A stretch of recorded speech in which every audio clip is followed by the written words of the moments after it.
Welcome to AM Best Audio. Insurers may be missing out on profits from artificial intelligence. According to Nirmal Ranganathan, Vice President Engineering AI Architect at Rackspace Technology, many insurers don't realize they could benefit significantly where they do integrate AI across business revenue generating units. I'm John Weber for AM Best Audio, and I'm speaking today to Nirmal Ranganathan. Nirmal, thank you so much for taking the time to speak with us today. John, absolute pleasure having me on. Looking forward to our conversations. I as well, Nirmal. So let's start with how much money is being poured into AI across all sectors of the insurance industry? Do we have any idea? Complete? Hundreds of millions. Hundreds of millions. A lot. Yes, a lot. And every insurance company is at least spending 5 to 10 million or more. I've spoken to insurance that are investing, say, 50 plus million on specific projects just to gain a 5% improvement in what they're doing. And that return could be high for them. That's why they're investing that money. Wow. So are insurers seeing real results from the implementation of this AI? In some cases, yes. And you are also seeing evidence of that through a lot of these new startups that are entirely, at least they're claiming to be entirely based off AI or AI driven. So there's definitely value that is being had. And oftentimes the value may not seem high, but if you look at the dollar value or the savings that it drives, it is significant. Even a 5 to 10% savings, say, for example, in educating claims more quickly or more effectively, saves insurers several millions of dollars every year. So every small use case that you take and you just eke out 1 or 2% of efficiency could drive enough volume for insurers. Interesting. Now, you mentioned claims. Where do you find insurers are implementing AI strategy? Would it be in the claims department? Is it underwriting? Is it, all of the above? Yes, it's I think all of the above. So where most insurers are first sort of putting their bets on is on the non-revenue generating side. So driving efficiency, especially on the customer service and agent interaction pieces. And that's an easy one to kind of get your toes wet into AI. So there, everybody's seeing success, including insurers. We've seen that with other industries as well. Insurers specifically, there's a few areas where they're starting to invest and also see some good results. Underwriting is one, and there's multiple aspects within underwriting.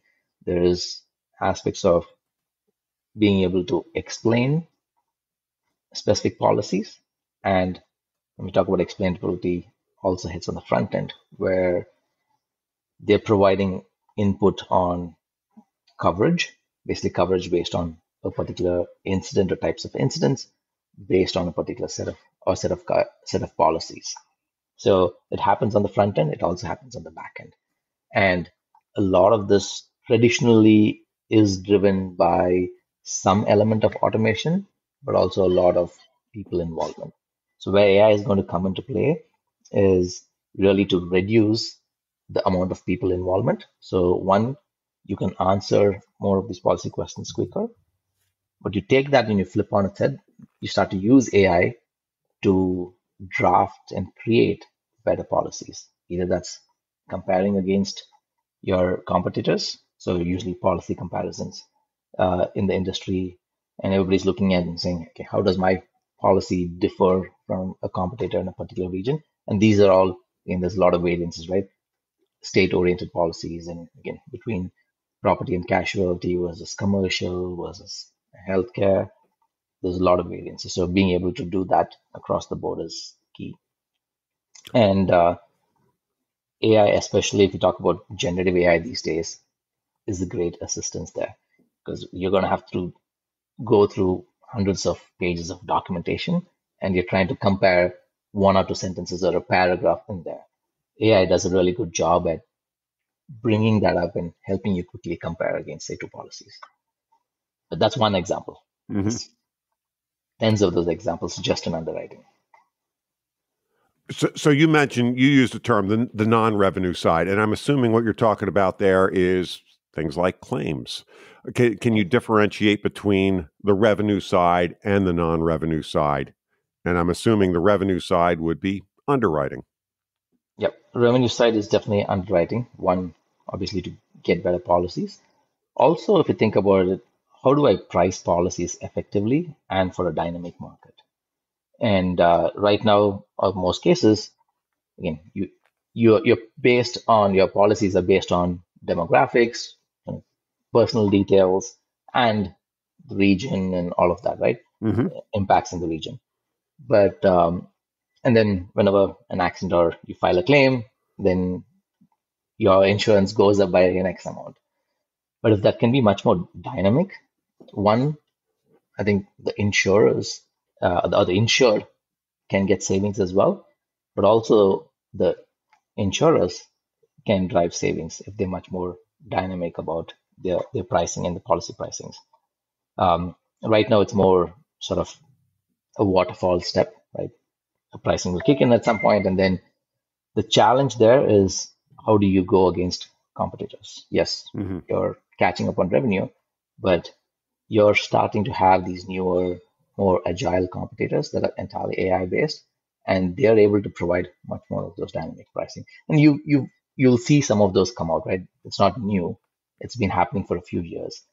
But what you're seeing now is how do I take that sort of slow progress into a leap, and that's really what's happening right now. Customize your data experience. BestLink now offers an interactive company dashboard that provides company-level intelligence in a fast, user-friendly interface featuring interactive tables, charts, and Sparkline performance histories. Customize the dashboard tiles to prioritize the insurer ratings, data, and analytics that best support your workflow. AM Best. Our insight, your advantage. Nirmal, where should the focus be on implementing AI? Well, so say, for example, a startup, where would you counsel them on what their best use of AI resources should be? Yeah, so if it's a startup, for them, at least in insurance tech, absolutely in underwriting, in claims management, being able to quickly sort out claims, leveraging AI and computer vision in this case, to be able to identify and assess, say, property damage or any other types of damage, and being able to assist, right? Oftentimes, not necessarily make the decision, but assist and educator with the right information so they can quickly proceed with that. What that helps do is it helps, again, bring in more volume of customers that you can manage, and also drives efficiency. Another area which oftentimes gets underlooked is there is a lot of auditing that happens on the back end, Mm-hmm. and you get a lot of fraud. Every industry has fraud. Insurance obviously has a lot of fraud. If I can catch 1% more of records or of claims I'm auditing, that just that 1% could save a lot for insurance. So typically that is more people or sort of human capital driven. If you can automate that and have AI catch more of the easier ones so that the really tough ones can be sent to the humans, that's a huge savings. And one, not just savings from a human perspective or capital perspective, but being able to catch more of these claims ahead of time and leverage those learnings. So again, that ahead of time is important, right? With Right. auditing, you're catching things post. But once you start to automate that and that knowledge is starting to be embedded into an AI model, you can leverage that earlier in the life cycle and catch those fraud events earlier. You look at credit card events these days, right? Most fraud events are caught at the very beginning, right? At the point of you making the transaction, not afterwards. Insurance companies are not there yet, but I think just moving that few steps ahead is going to save them a ton. That's really interesting. So what are the barriers for AI for insurers beyond just the obvious, which, money for especially the startups and the smaller insurers. There must be some other barriers as well. Yes, I mean, the tech is there. The talent oftentimes is not there specifically within the insurance company. So looking for talent outside is key. The second part is there, again, it's a regulated industry. So there's a lot of regulations that insurers have to adhere to. The NAIC, at least in the US, NAIC is the body that manages the regulations for insurance companies. I think it's called the National Agency or something like that for insurance companies. And the challenge right now is those agencies and other regulatory bodies haven't moved quickly enough to incorporate AI-specific policies into the regulations itself, but they've all provided guidelines. So where it comes down to is each of these insurance companies basically using those guidelines and going and identifying where, in what situations can I employ AI versus not? What are all the things that I have to do in order to comply with the regulation? A lot of the cost right now and the barrier is also on the compliance part.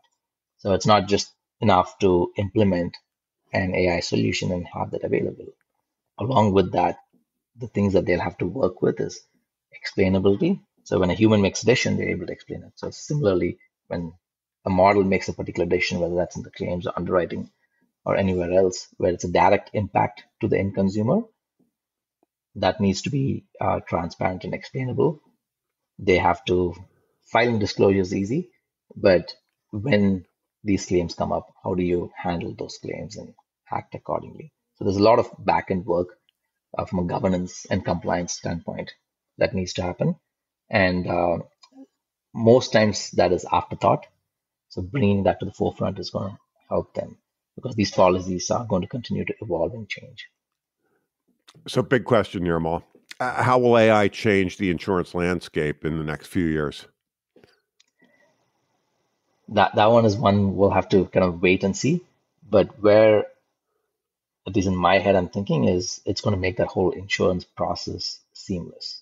So your agent becomes a virtual agent, and getting a policy these days has become relatively easy. It's going to become even more easier. I think going through that claims process, filing claims, getting reimbursed are going to be even more smoothened. And the dynamic pricing, I believe, is one where the industry is headed next. It's going to really be a win-win situation for both the insurers and the insured. It's going to be fascinating, isn't it? Yeah, absolutely. You must be excited. Tons to be excited about. Savings is definitely one to be excited about. Nirmal, so glad you could join us today. Thank you, John. It was a pleasure talking to you today. That was Nirmal Ranganathan, Vice President, Engineering AI Architect at Rackspace Technology. And I'm John Weber for AM Best Audio.